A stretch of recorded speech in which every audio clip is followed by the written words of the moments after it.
Energized Show, up the Irish.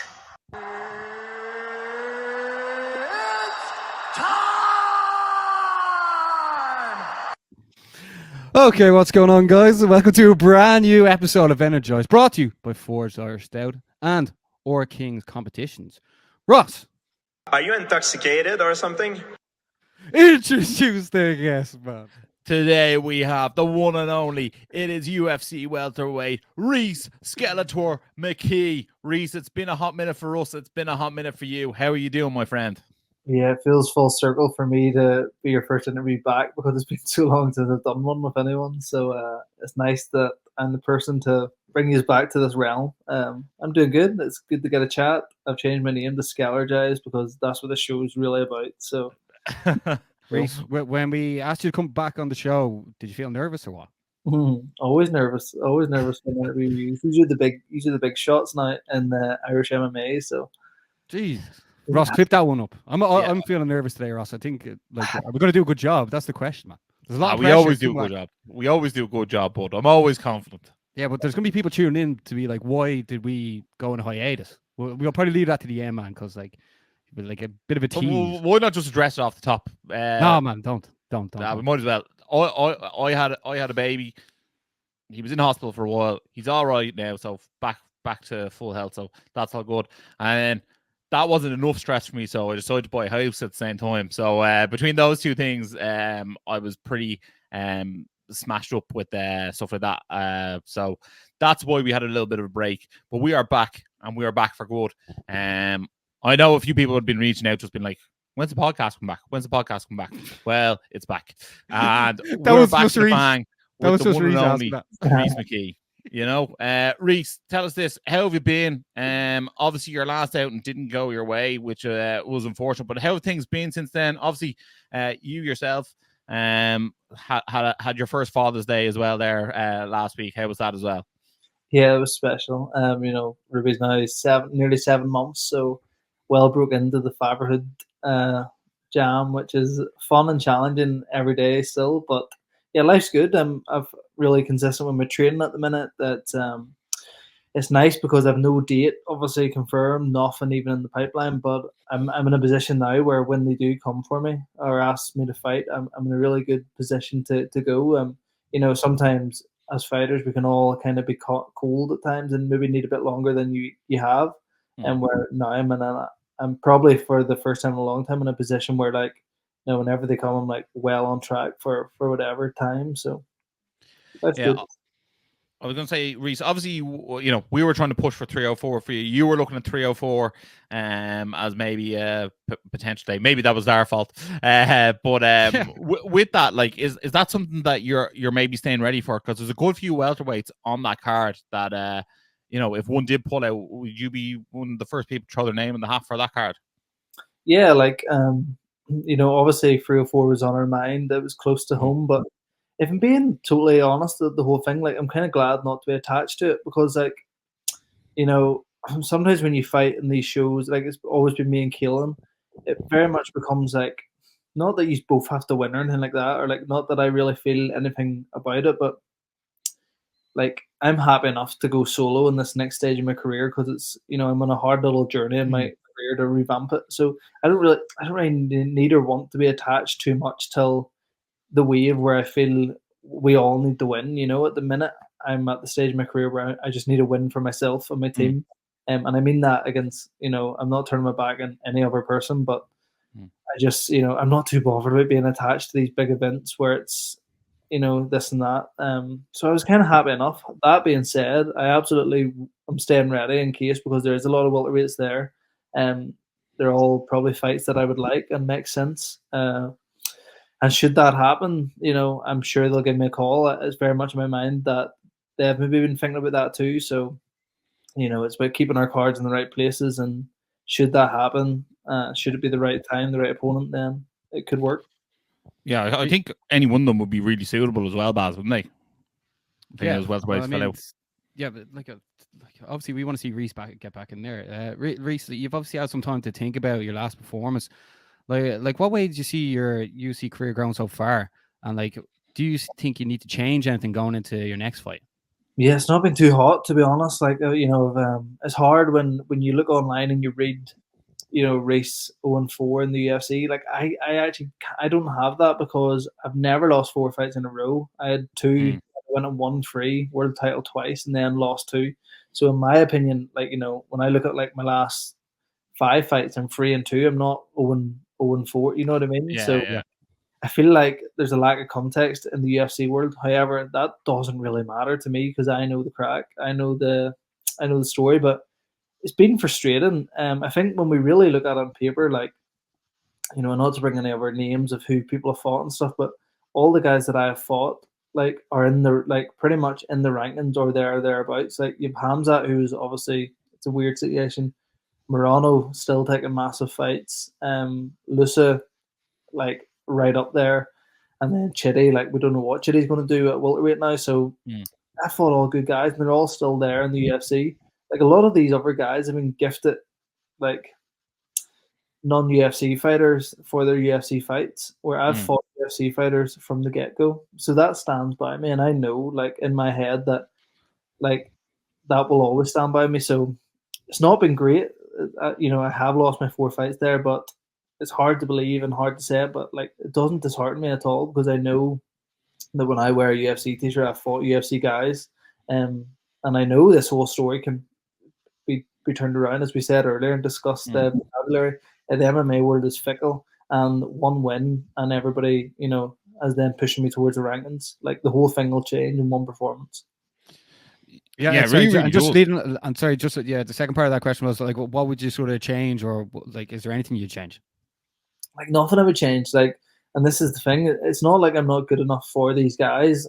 Me and Keelan Lochner said the best thing I've heard, like, from a fighter's mindset is UFC and cage work isn't different, but there is UFC reps and spending time in a UFC cage. So the more minutes you've accumulated in the UFC cage stands by you massively. So, for example, when I fought like Chitty or Morano, like, they have so many more minutes than me in that cage. You know what I mean? So that does stand for something.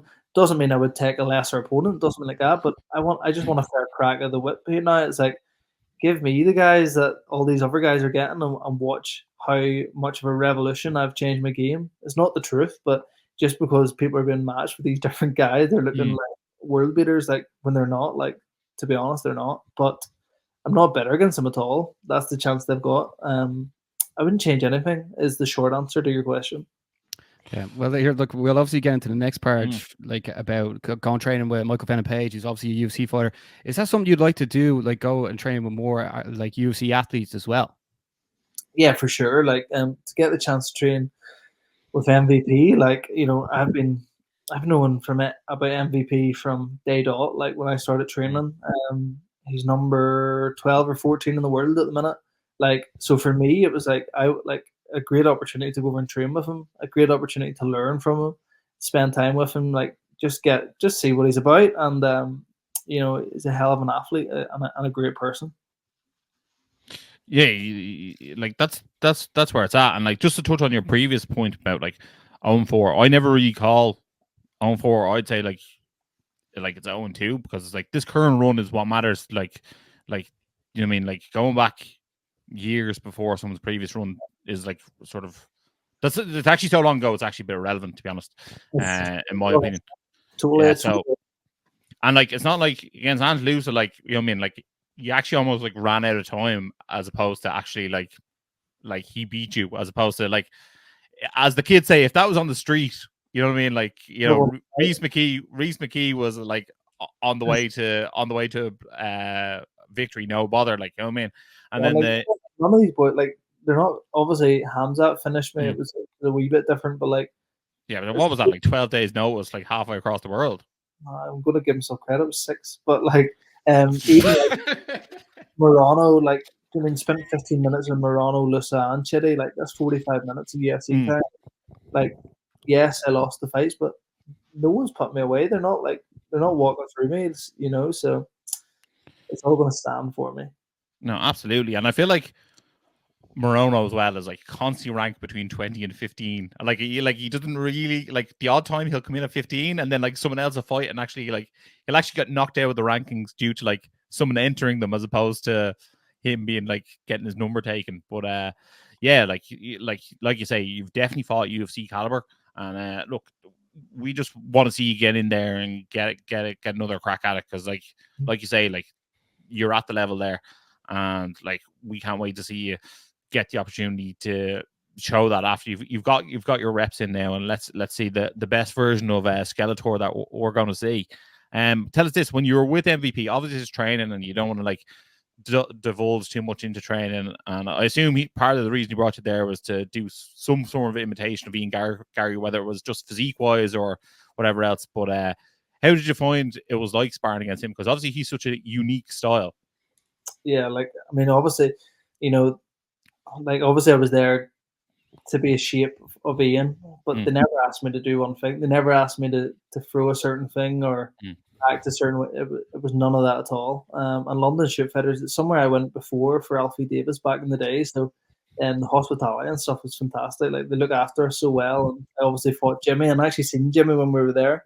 But like, yeah, like MVP is everything that people think he is. He's an absolute puzzle. He's you know, so good at what he does. He's so crafty. He's so experienced as well. So it was hard work. Like it definitely was hard work. And anybody that's trained in shoot fighters know you go to shoot fighters and you get hard work. It's not, you don't go there for a touch. You don't go there for light rounds. So it was it's a lot of hard work. But for me, like I wanted to see how I fared, how I wanted to try and work it out. Like, you know, I said to the coaches over there, like on the way over, I was watching his fights, trying to pick up and stuff. Like I was trying to see if I could get the stuff off. That being said, how you see him in front of you is not how you maybe see him in video. And I think that's the biggest problem MVP has. Like, you know, on video, and like you could maybe watch him and be like, oh, I'm going to do this, this, and this.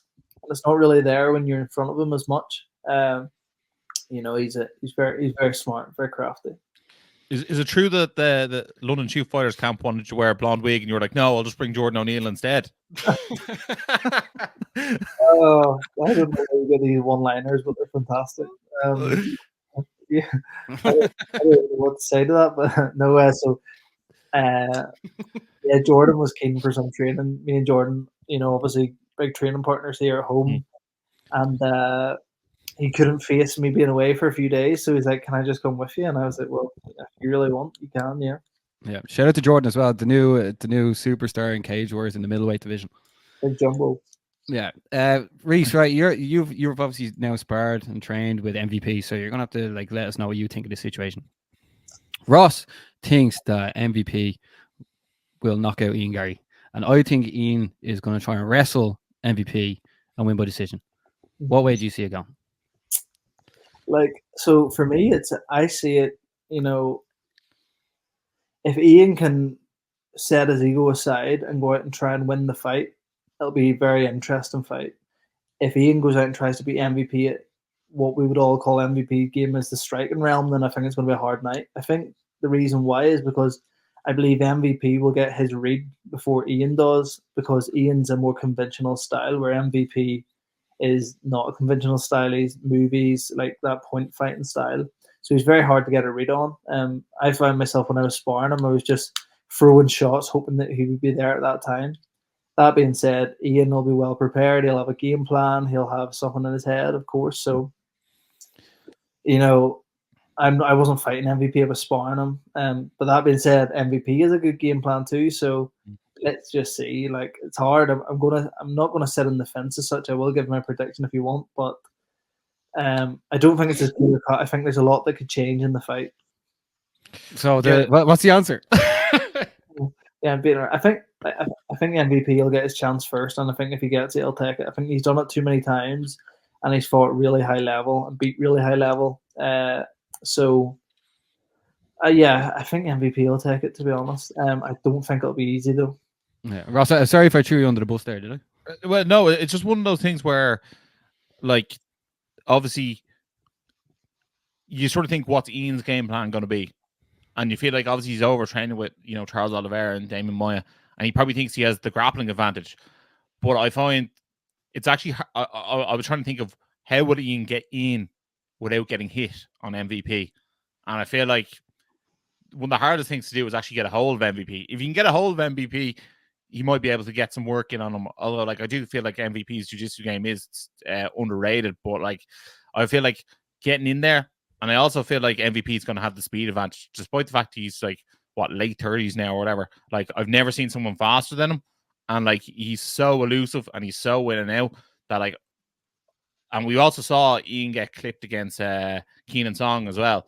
So I'm a bit like, is that something that MVP can exploit? Now, obviously, we saw MVP get clipped against Lima, but I feel like that was a very like unique scenario where you got clipped. Yeah, that's why it went so viral.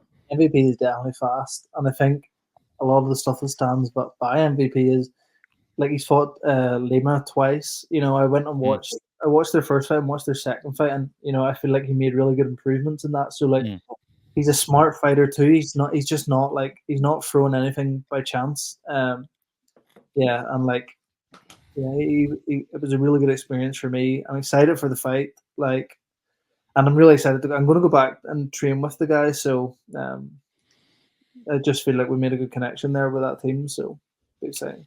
Yeah, There's some lovely fights in that division as well for MVP. Like, if he wins, like, obviously he'll probably move ahead of Wonder Boy, but like Wonder Boy is obviously a matchup that everyone wants to see. Although, like, I'm feeling if that actually played out, it might not be what fans are expecting. It might not be this beautiful thing. It could be very boring.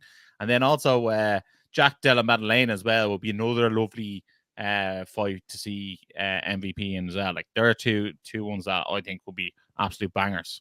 Like, I think this fight with Ian could be not that exciting, to be honest. Like, I think it could be very much a point scoring fight. I just don't know. I don't think it's going to be the barn burner that a lot of people are expecting. I think it'll be a fun fight for people that understand the sport. For people who don't, will be just like, why don't they just stand and fight or whatever? I think there is exciting fights there for MVP. The JDM fight's fun. I'm not going to even try and say his name. There's a lot of fun fights there for him. There's a lot of sleeper fights in that division too that I've noticed. Like Sean Brady is someone that I think Sean Brady is one of the biggest nightmare fights in that division for anyone. Yeah, he is. I feel like he doesn't carry the name recognition at the moment, though. Sean Brady, for whatever reason, he's not. Maybe it's his style. He hasn't really connected with the fans as much. Yeah, like his game is so good. Like his ground game. I don't know who he beat last, but maybe Michael Chiesa, was it? He like took him down, and just smashed him, and it was. I thought like he'd be a hard boy to stop. Yeah, it was Gastelum last week. Gastelum, yes, he should. Well, Gastelum's lost a bit of piff after this last week, but still good to take him down and do that. I don't know what was more disrespectful, Gastelum this week, or was it Hamzat when he ended up fighting Kevin Holland? I don't know which was like worse. Where like Gastelum just showed up to me and he went, "Yeah, I'm a bit fat this week, so like you know." I feel like they both got by balls that they probably shouldn't have got, but the fight still happened. Gastelum won, didn't he? Yeah, he did. Yeah, although D-Rod got like a new 6-fight contract and like a big bump in pay. It's frustrating because like as D-Rod, like, yes, you're a fighter and you want to fight, but you literally changed at the last minute to suit your opponent, and then you picked up a loss. Yes, you picked up a new contract and more money and stuff like that. It's fantastic, but wins and losses.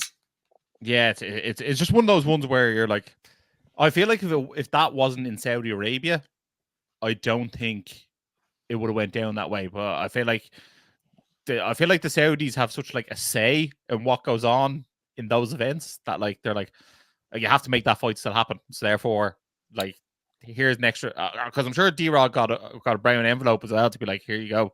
I think he got home 30% of Kelvin Gastelum's purse as well, which I'm sure Kelvin Gastelum's on more money than he is because he's been around for a very long time. Yeah, he's been there a long time. So, yeah. Yeah, but to fly all that way and then not fight as well is a bit like, Yeah, and that's like, and you know what? Me and Shando actually talked about it that last fight. Like, you know, we didn't have much concentration on Chitty's weight, but should Chitty have come in and missed weight after the talk about down? Like, we were in a position where, like, if he missed weight, we wouldn't have fought him because he's a middleweight. You know, why would I be giving him an advantage when I've done what I needed to do? Regardless, it didn't happen. But Like, yeah, well, like I think it's different when, like, Kelvin Gastelum like just comes across as lazy, like just like he also released like a video afterwards, and it called it like missing weight or something, and he ate a load of food, which I just thought was like just like real disrespectful or something. But like, I felt with like if you're fighting someone like Chitty, then like you're fighting someone who's never made the weights, therefore like you're actually just fighting a middleweight at a catch weight, as opposed to Kelvin Gastelum can definitely make welterweight. Like he could make welterweight his whole career. Like he's just not disciplined. Like you can just see it in him. Like even you can see in his physique. Like he's not someone who's shown up like shredded or lean. Like he's shown up like with a bit of a Ned Kelly on him. Like it's just it's sort of shocking because he actually has all the talent in the world as well. Yeah, totally. Yeah, I agree. Like sure, he brought Adesanya to the absolute brink, and then like you know what I mean, like fighting at a weight class up, like and like the size of that head as well, like he's absolute chin on him. He's like Blade McGill. Yeah, Big head. you Blade McGill. Have to give him a shout out because he gives out when we don't give him shout outs. Is he always like that in the gym, Rhys? Is he? Oh, he's the biggest diva ever. And I know you call me a diva, but Blaine's a diva. Blaine's a diva. I think we call you one sarcastically, Rhys, but yeah, he is. Anytime we're talking about, we have the FAI lads on, and we're saying, "Oh, this person, that person." If you don't say his name, like he's straight in the DMs, straight in the DMs. What about me, lads? What about me? There's a few people straight in the DMs every show, man. Yeah, we'll leave that for the X-rated version of Energized. Ross, where are we going? What are we talking about? Well, I think we're talking about divas. We might as well talk about FAI's biggest diva, who fought this weekend. Big news: Paul Hughes, down in Bellator, made a debut. How proud were you of him to get that moment? Hold on. Can we bring it back to Paul actually signing with PFL and Bellator over the UFC? Yeah, of course. Yeah, like Rhys, obviously, like the pinnacle for all MMA fighters, they all want to fight in the UFC. Like the average fan of the sport would call MMA, they'd call it UFC. Like, I mean, that's just the way it works, you know. Yeah, do UFC, bro. Yeah, exactly. Like, not people think the sport is called UFC. Like when you're like obviously we can go into more about money and pay and all that sort of stuff, which is like 100% understandable. But like when it came to the Paul choosing PFL and Bellator over the UFC, were you surprised? So me and Paul have had a discussion about this many times, and as a fan, I wanted to see Paul in the UFC only because, for one reason, I believe Paul will beat any lightweight in the world that he step across. So I wanted to see him as the UFC champion. However, he's on a path that's very different. So like, he's like, so do you ever see one of them graphics where like there's two paths, and one path is the one that's walked loads of times, and there's one guy that has to cut his own path. Yeah. So as an MMA fighter, we've already done that, and we're already down the one that nobody walks. Where now he's had to do it again, and I think that motivates him too. Like, and I said this to him, I think he's changed Irish MMA forever because he's showing a different path to go. Like, so for like, say for me and Norman, for example, we were going to the UFC and we're only showing one path, where Paul's come out and goes, you know what, there's another path, PFL, Bellator. And I think that motivates him. He's leading the way and leading the charge in that way. That being said, the money side of things is massively important. Paul's had a very hard start to his career with injuries, and he's all in. You know, he's moved home. He's traveling. He's doing everything he's ever needed to do, and the man deserves his break, and he deserves bank. He deserves credit. He deserves all this stuff. So, if Paul was happy fighting in cage conflict, and he was getting everything he wanted, then I'd be happy for him because he's that good a guy. He just deserves. He just deserves whatever he wants, if that makes sense. Yeah, I think we're probably the same. Want him to sign to the UFC because, like, I feel like he would get the superstar treatment that, like, I think it would come quick and fast. I think it would be a Paddy the Baddy style rise from, you know what I mean? Like, the Irish would all get behind him. And, like, I feel like he'd make his name and mark very, very quick in there. I can understand the whole PFL-Bellator thing. First of all, like, I just want to say this, that, like, I hate that they are running two separate promotions, but the same. Like it actually just, like, I just don't get it. I don't understand it. I know maybe it's some sort of weird contractual thing that they have to, fulfill, but, like, I just think it's just a weird thing that they're doing, because, like, they're just having PFL fighters fighting Bellator and Bellator fighters PFL. It doesn't make sense. Just to give you a bit of, because I thought this too, and I don't like it, and I said this to Paul. I didn't say that I don't like it, but he'll maybe know now. But I do like it now because it gives them the opportunity to compete so much more. So he's signing for PFL, and his eyes on the global tournament, the big tournament, the £1 million winner. But now he's the opportunity with Bellator to fight twice before that and make all the money he wants to make, get 2 performances, stay nice and fresh, rather than just wait. So I agree, it is a bit of a messy product in terms of, like, is he Bellator, is he PFL? But at the end of the day, Paul sleeps at night knowing he can fight twice before the big tournament, get paid twice before the big tournament, and then go in and win the tournament. So if that doesn't change your opinion on it from a fighter's point of view and a fan of fighters, then, like, yeah, change. Oh no, I'm happy for the consistent shows. I just don't know why they don't call it just PFL Challenger Series and just bin the name Bellator. I agree with that part, because I thought when PFL acquired Bellator, then it's all PFL. But yeah, it is a bit strange. Yeah, I just think it, like, it misses the mark so much on, like, for the casual fan to actually get invested and understand what's going on. Like, I feel like you have one fighter in one place, another fighter in another place, and then they're back here, back there. It's just back and forth, and, like, it doesn't make any sense. And then, like they do small things that, like, grinds my gears. Like, you see, like, on the PFL cards, it goes former Bellator fighter, like, underneath it. I'm like, you don't need to tell someone they're a former Bellator fighter. Like, that doesn't actually mean anything to anyone. And then I felt also, like, when they had PFL, the European Series, and when Nathan Kelly at the top of the bill. And then when they were doing this Bellator card here, he was the 3rd fight of the night.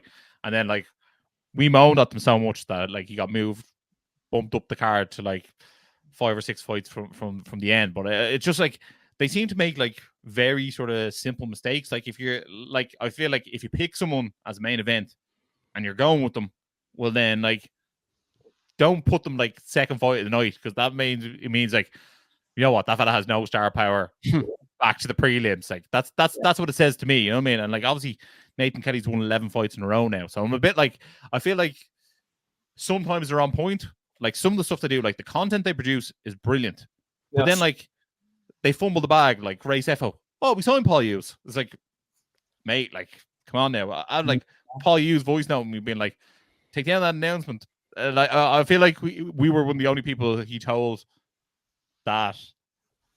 He told loads of people, like, that's not true. He didn't say that to us because we knew it was true. He was like, they have loads of stuff coming out. We had Sky Sports all week. He gave us the lowdown on what actually happened, and then we, like, deleted the post and then put it back up at a later stage. But, like, yeah, I feel like, look, obviously he adds a massive amount to the Irish market. I suppose one definite massive benefit is PFL or Bellator or PFL-Bellator, whatever you want to call them. They come to Ireland quite a bit, so therefore he will get the opportunity to fight there. And I wouldn't be surprised if they actually brought one of their $1 million events to Europe, maybe to Ireland or to the UK as part of the season. Because at the end of the day, like, there's some, like, big stars that they have now, like Brendan Loughnane, like Paul Hughes, that, like, they could definitely do a European leg of the World Series or whatever way they want to call it.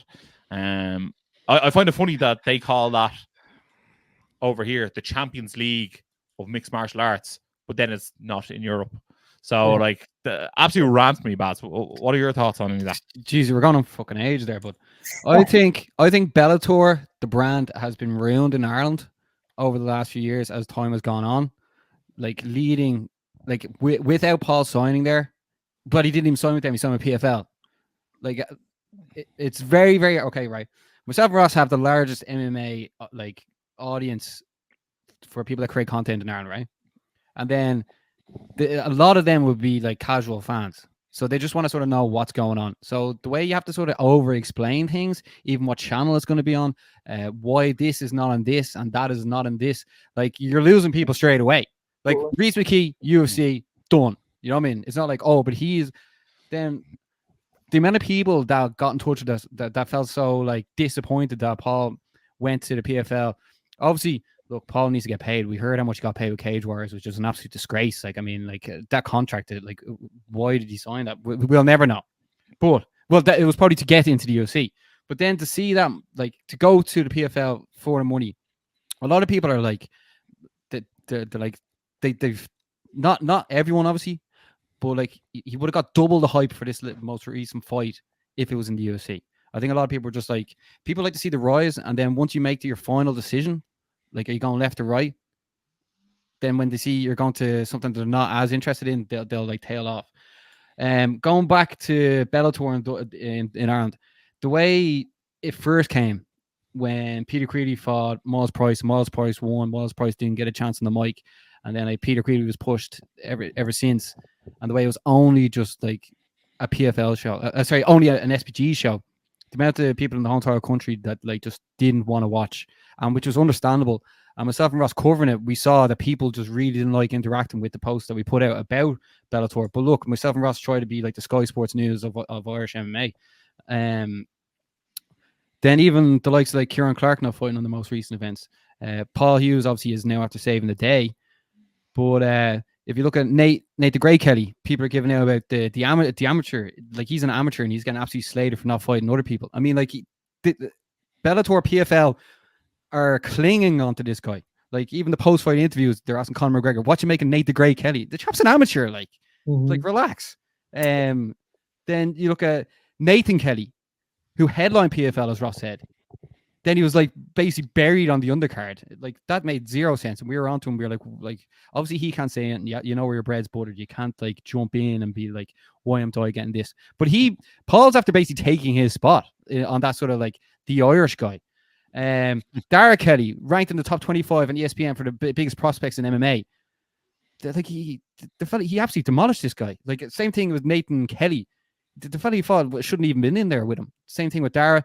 Fair play to Sinead Kavanagh. She fought but Sinead Kavanagh is 38, and she fought Arlene Blancow for the second time, was 41. Like, Sinead Kavanagh probably should have been fighting Liam McCourt. And another thing was, why wasn't Liam McCourt there doing post-fight interviews the way she is normally? That's very interesting. And then like the way they're meant to be, the PFL-Bellator are meant to be the co-leaders, but the whole time they had a camera on Conor the whole time. Like, Conor was there as a fan. I know Conor Cam. They had Conor Cam. Ross texted me as Conor arrived, and he's like, do you think they'll show Conor during the fight? I was like, yeah, they'll probably give him a boost into the cage. But they actually gave him his own camera the whole entire time for the Sinead fight, for the Paul fight, and then also for the main event, Jackson against Nurmagomedov. And no offense to PFL or Bellator, but like, the Irish MMA scene do not care about anyone else bar the Irish fighters, really. Like, I mean, but a lot of them fights were all gimme fights. And if you want to be a co-leader in this fight scene, you kind of have someone who's actually going to smash someone in round one every fight, because the amount of fights that were just finished straight away. Because the Irish MMA scene don't care about other fighters bar the Irish, but especially when you're just bringing it to one gym. And I'll finish in this as well. Why is Paul Hughes the only person from FAI that's going to be invited on that card? Like, I mean, they have so many people. There's so much top quality fighters in FAI. Like, that is the reason why people are most talking about FAI as the gym to be at and viewing and this, that, and the other. But to only have Paul Hughes in that, and the way Shando got in contact with PFL, Bellator, to try and get another fighter on, and he was just absolutely shunned. I think it's an absolute disgrace. So that's why myself and Ross, like, we were told about events, we were invited, like, we were told we were going to be given certain things going to these events, and then when we got there, we were just shunned. So that's another reason why we don't go to these certain ones as well. So I mean, like, if you don't look after the people can see through the bullshit. I think myself and Ross, like, we promote these events because, like, that's what we do. But like, when it comes to under it all, people see through the bullshit, and like it's not as if we don't stand for anymore, because we're always going to tune in and support the Irish fighters, because it's not about them, because they need to get paid. They can't stand up and say anything. But it's more like, we're not going to be going to certain things if like they're not looking after things the right way. Like, and Jeez, the Energized Show are back, dropping truth bombs left, right, Yeah, and no, we center. haven't done a show in a while, man. I need to get that off my chest. Like a podcast when you can do a video cast, huh? Man. But it's just people like people want to know about the UFC, right? That's that. Like myself, Ross became massive fans. Like the first ever event we went to was UFC Dublin. Like Connor obviously winning the main event. The thing was a mad scene. That was 10 years ago. Myself and Ross started a podcast after, and now we're like doing this shit. I mean, like we love supporting these fighters on their journeys, but the way then you have to criticize all like we think like obviously Reece, you getting thrown in there first against Hamza and not being looked after is a bit of a disgrace. Like certain fighters are getting looked after, but like that's not their fault, right? Then you look at the Cage Warriors. Cage Warriors aren't paying these guys enough money. Like John Kavanagh and Graham Bullen need to make up and allow these fighters to go and fight in that. And also the Cage Warriors fighters need to get paid more. And like Cage Warriors fighters need to be fighting better fighters as well. Like there's too much people who are sort of getting gimme fights there as well. I think that nearly in every organization there's a lot more gimme fights. Like back in the day, you had to fight Richie Smullen. You know what I mean? Like that was a quality fight. I know it ended up being a draw, but like there's just these Best draw ever. Best draw ever, if you ask me, man.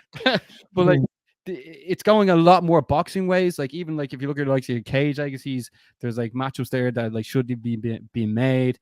You could say about all of them. I think there's that on nearly all the Irish MMA cards, though. I think it's just a lot going that way. Well, just coming back to PFL-Bellator, they need to get more fighters and more gyms on. We had Dan Hardy on, we had James Fruin on. We told them this, they didn't listen, and then Chando, who has like the biggest star in their organization, like you could argue maybe a Brendan Loughnane or in Europe, and they're still not listening to Chando. I just think it's an absolute disgrace, and like it needs to be called out. But you know, I think sorry to interrupt you. I think the reason why there's been this massive investment in SBG is because they had all the star power with Conor and have it and had it, but so they wanted to attach anything towards that gym in the hope that maybe Conor's there or the hope that it's as big.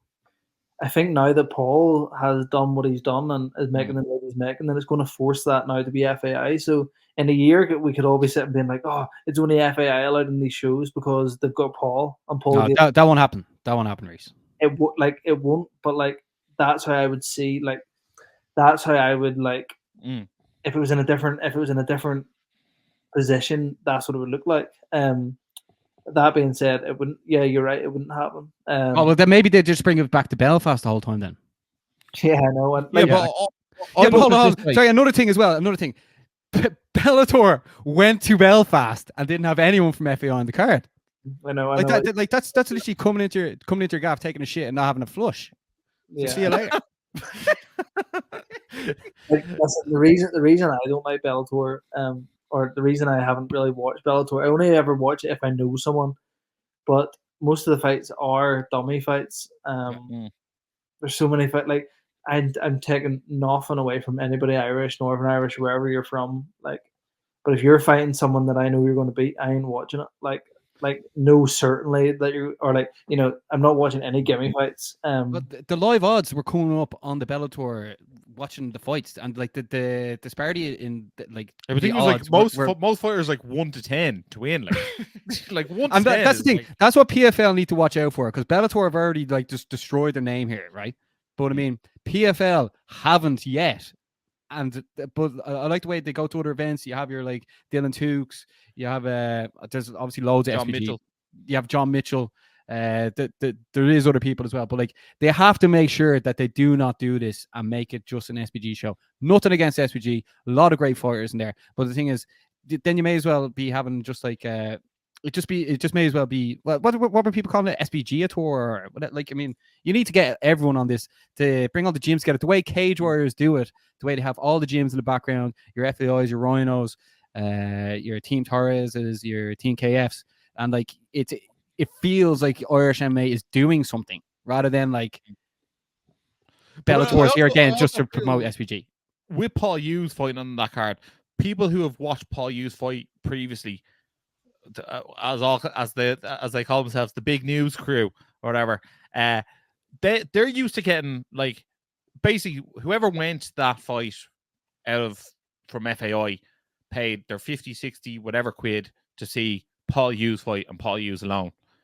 They're actually used to seeing like maybe a Paddy McCarry, maybe a Matthew Elliott, and you're used to getting like 3 to 4 FAA fighters on a card, and then you're, you know what I mean, like whatever your sort of your title fight, your main event. Same when you were fighting as well, Reece. You get 3 or 4 FAI lads on the card, and then the main event, Rhys McKee.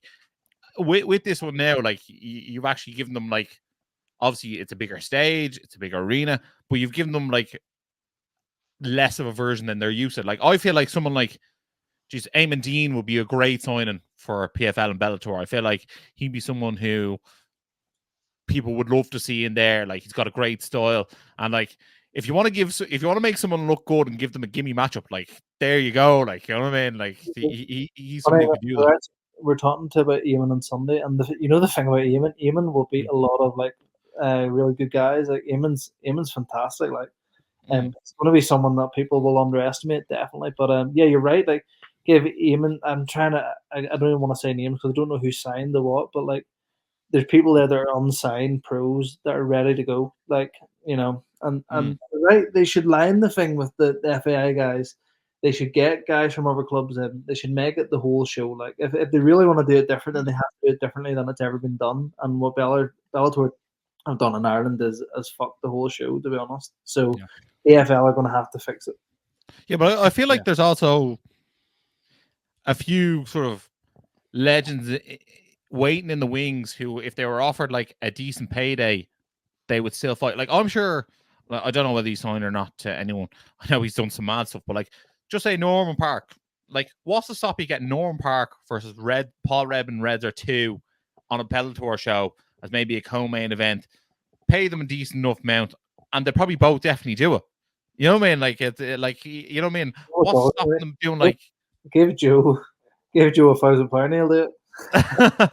And what's stopping you also getting like Peter Creedy Miles Price 2? You know what I mean? Like some of these fights that like, you know what I mean? Like give some of those guys who like definitely have one more left in them, like a swan song in front of their home country. You know what I mean? Like there's a few things that they could be doing that people would be interested in.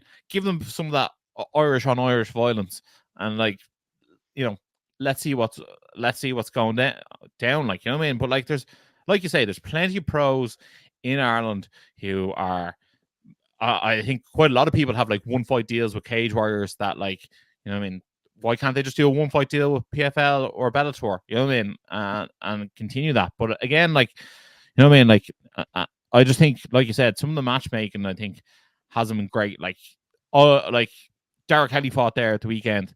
You know, like Baz said, he was in ESPN's top 25 under 25. Really nice guy, the Moville Mauler. And yeah, this is nothing against the fighters, man. This is nothing against the fighters. No, definitely not. I couldn't tell you one of his opponents, and I've watched all 5 of them. You know what I mean?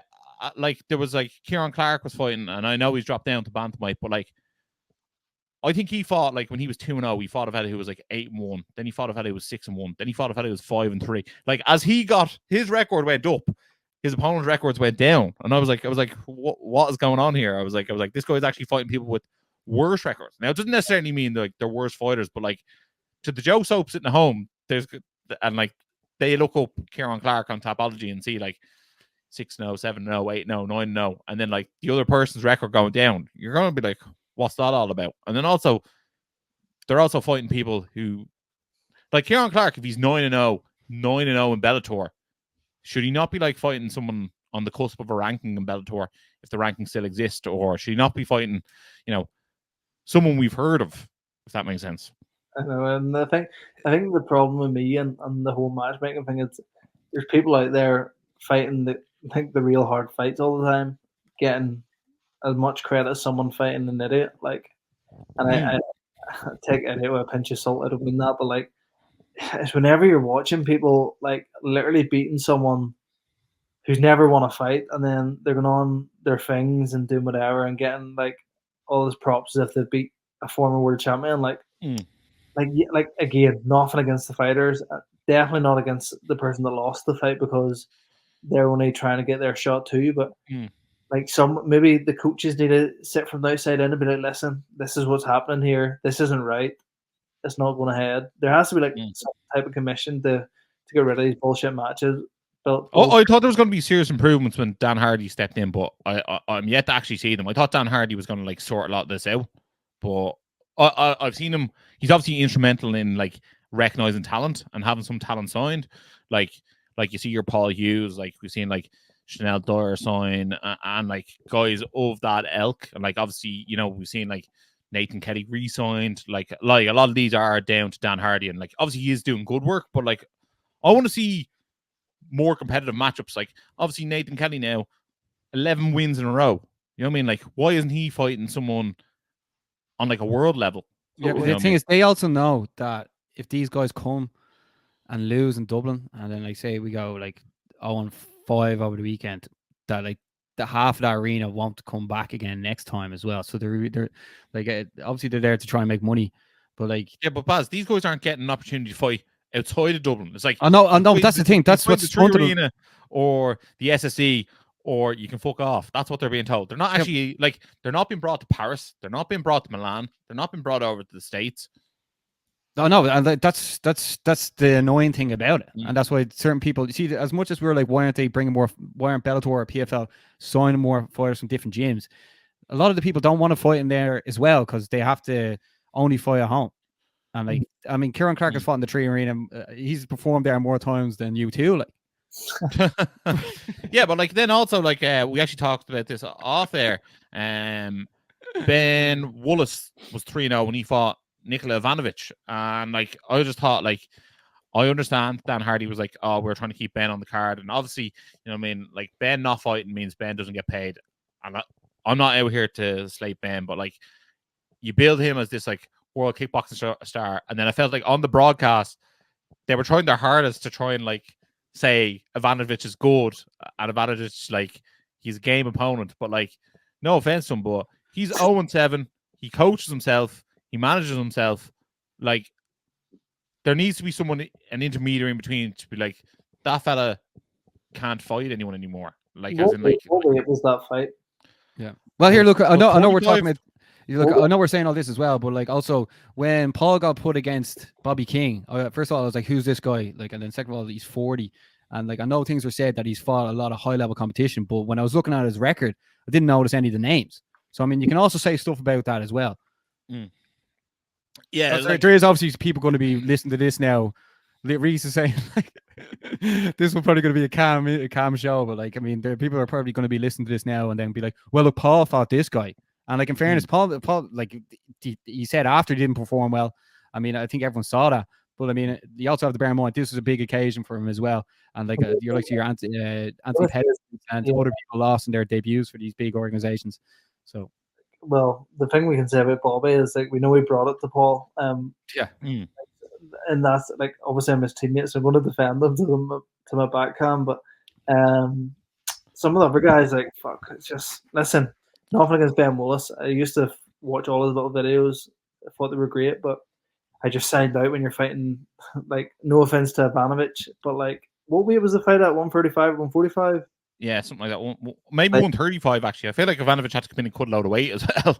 Like, there's literally guys from FAI that could have done that, and that's the issue. Why are they not getting the opportunity that they deserve? That they would have been more ready for than Ivanovic based on record. I don't know. Listen, I know it would have been an absolute stylistic nightmare, but like Matthew Elliott would have been perfect for that similar enough record. Like perfect. There you go. Perfect for who though? Not perfect for PFL. Perfect for Matt. Yeah, 100%. But that's the real facts of the game.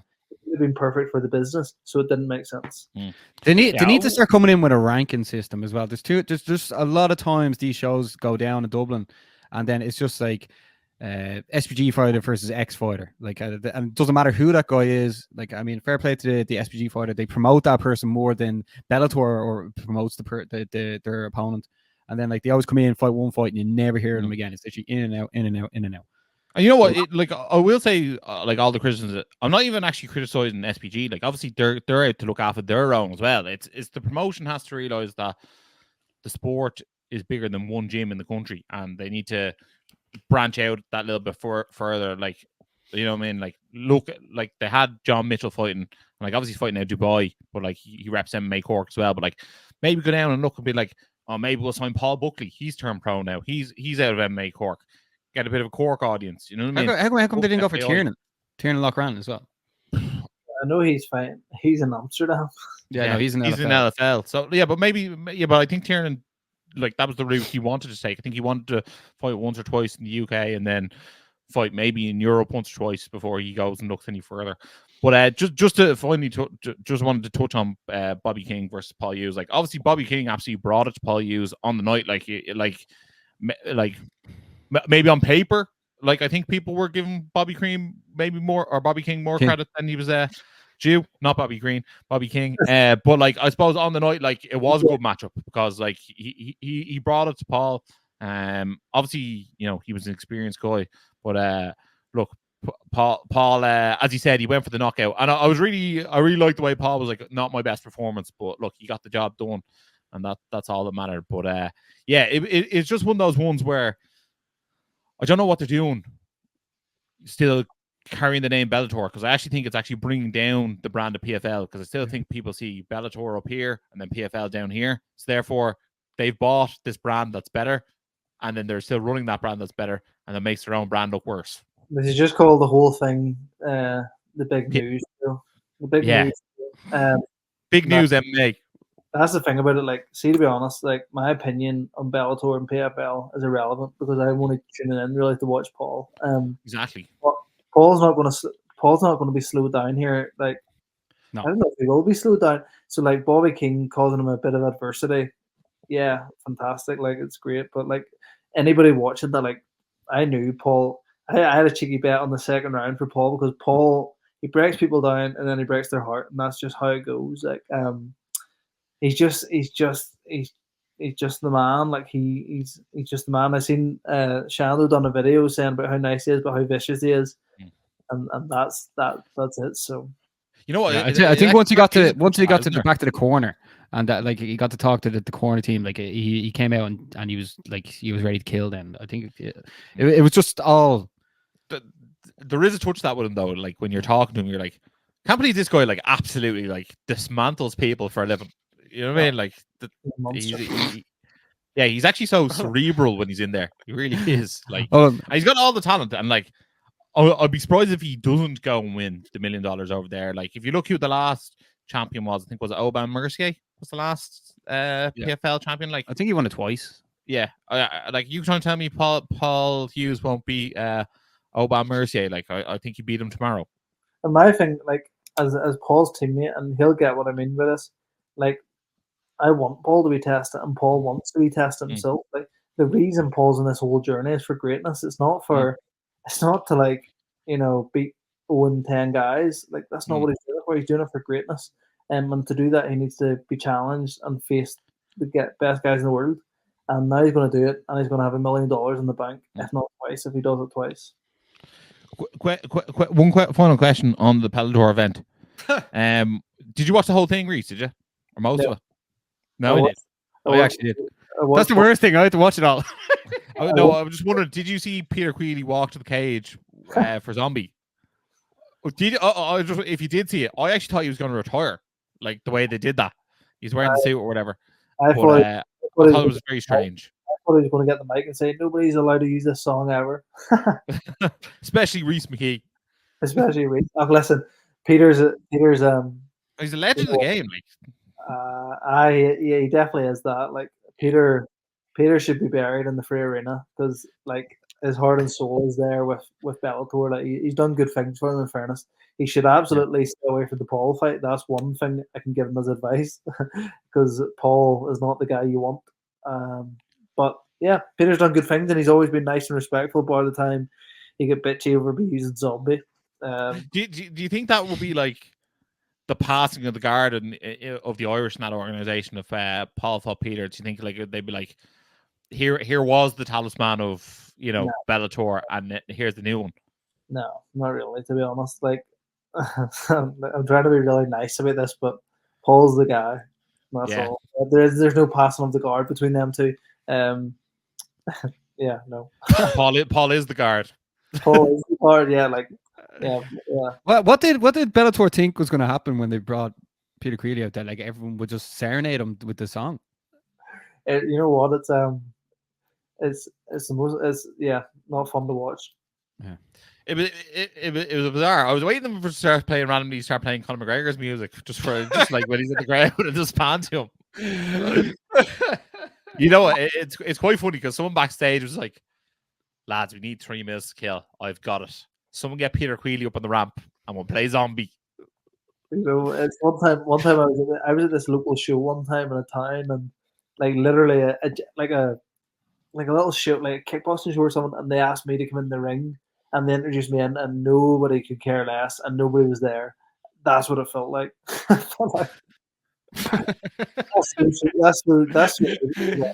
I do like Peter, but there was no place for them to do that. Like, it was strange. I thought they were going to walk John Kavanagh as well. Yeah, but when they walk Shando out, John Kavanagh was in Saudi Arabia. But this is the thing about Shando. Shando would know there's no place for it, and he would say, absolutely not. Well, he would say it a lot more X-rated than I'm saying it, but he would tell him where to go and say, no chance I'm walking out. That's what he would, because there's no place for it. Like, it's the most random thing I've ever seen. Yeah. I will say it was must have been a really nice moment for FAI as well to like be putting their mark on like a new promotion as well, which and like hopefully they start interacting with Shando and Pat Moore, because like the talent in that gym is exceptional and like it deserves to be there. And like again, like I'd love to see someone like maybe James Webb from KF, maybe eventually. I know he's had a fight lined up in Cage Warriors, but like he's towards the tail end of his career, and like see him like get a payday. Get Dean Barry back on Bellator as well. Too far. Let's just change everybody's career and put them. Yeah. But like no, but there are some people who like what I mean. Like you'd like to see them get a nice payday on the way out. I do agree. Like even like the likes of Jimmy Wallhead and stuff. Like he could bat over to PFL. Have another few fights. Like who knows? Yeah, exactly. You know what I mean? Like I think there's actually massive room for sort of like quote unquote like a Legends League that like they could do on the European scene. And like I'm saying, you use the legends to build up the next wave. So like you put 2 legends on the card to sell the tickets to see the new wave of people. Yeah. Alan Philpott. Yeah. And he's dying to fight over in Europe somewhere. He's dying for PFL, so people like that have served their time in the game. Like maybe he didn't get the break he wanted, picked up a lot of losses on the way because he took hard fights. I could give him his chance. If you're giving an 0-7 their chance, I don't know what Alan's record is, but like give him his chance. Like I think he's like sort of like 14-12 or something along those lines. Also, do you know it could have been a good touch as well. They could have done like something a sort of special for Ryan Curtis as well, because obviously he fought in Bellator as well. And so a load of tickets. Shout out to Ryan as well. Hopefully he's keeping well. I can see he's actually like moving. That what he's doing is actually like unbelievable. He is going to be doing seminars soon. I would imagine he'll be like 20 year old. Yeah. Oh yeah, I think he's going to be doing like TED Talks. That fella, like 100%, and I'd be there 100%. Yeah, like what a guy! Like the way the MMA community like is rallied around him is like something else. And I also I just feel like the way he's handled it all has been like unbelievable. Like what an inspiration of a fella! Like all the stuff he has going on in the background as well. Like he's never come off the course. Like you know what I mean? Like he's been like so respectful to people, so grateful for people, so grateful for everything he has, and like. Just like what an absolute phenomenal character. Like so someone we could all do with being a little bit more like Ryan from time to time. Yeah, and as good looking as Ryan. I know. Geez, if we're all as good looking as Ryan, then we're like the world will have all no good looking men. Yeah, we can't. We're not allowed to get any more good looking, especially you, Reece. You're married. Lads, here, but right. I want to sort of wrap up the show because like we're after saying a lot of shit there. So like I sort of want to see what this show is going to be came from Energized to talking smack. But the thing is, people will probably watch the show, pretend they didn't, and then like talk about it, but not references. Like who would do that? Like what journalists are and whatever do that? That is crazy. But here, I'll start at the top. Reece, when would you like to be back out again? I would personally. On what Bellator show would you want to be out again? I would like. Paris in September would be good. Okay. Right. So, is there a name you want to fight? We're obviously pushing it in Dan Hot Chocolate. Danny Roberts just made sense. I couldn't care less if it is him or isn't him. I'm not really bothered who I fight, to be honest. It just needs to be a fight that makes sense at this time in my career, at this stage I'm at. So I'm not asking for a gimme, but let's have a nice fight with someone. Powers would be good. Yeah.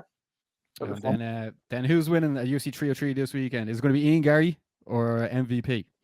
Yeah, well, I'm going to put my hat on MVP.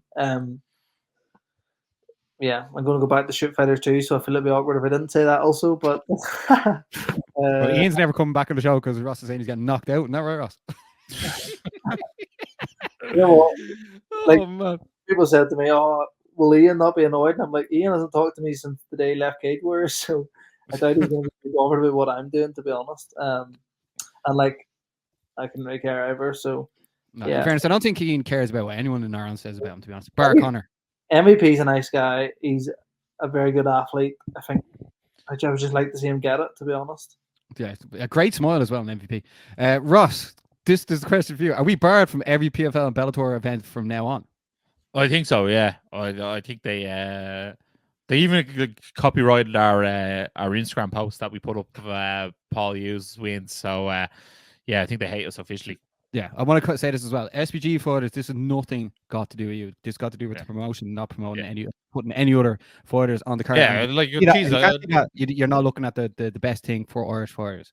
Yeah, they definitely have zero against Nate Kelly, Derek Kelly, Sinead Kavanagh, even young Nate the Great Kelly. Like, definitely nothing against them. In fact, big fans of all of them. Just more so, Bellator and PFL need to spread the love, and they need to do what they said they were going to do, and not just revert back to old habits. I just find it funny because as a young fighter, I used to listen to podcasts, and if anybody said anything negative about anything about me, I'd be like, "Fuck them guys." So I know all that list of fighters you said are going to be like, yeah, they'll have turned it off by now. They won't even apologize.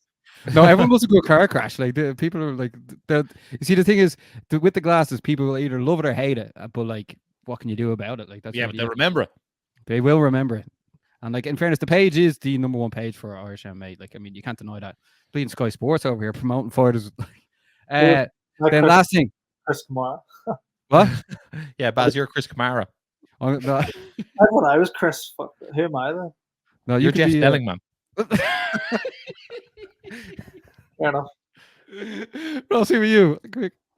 Paul Merson. I've lost all my money. Okay. And last thing, when will Conor McGregor fight Michael Chandler? August, I guess. I think September, because he said August or September, Danny Stevenson. So shout out Danny Stevenson. I would say October. I would more say whatever the later of the dates are.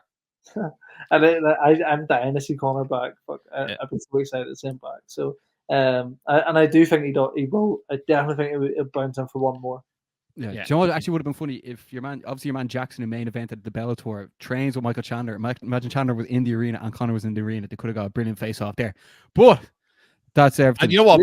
PFL and Bellator would have done it, been like, this fight's happening like UFC 303, promoting the other shows. Reece, is there anything else you want to say? I just want to add in this. Sorry, Reece. Thanks for your time. We want to say to everyone, thanks for checking in on myself and Ross. It actually had been a very tough time. Ross obviously had a situation with his child.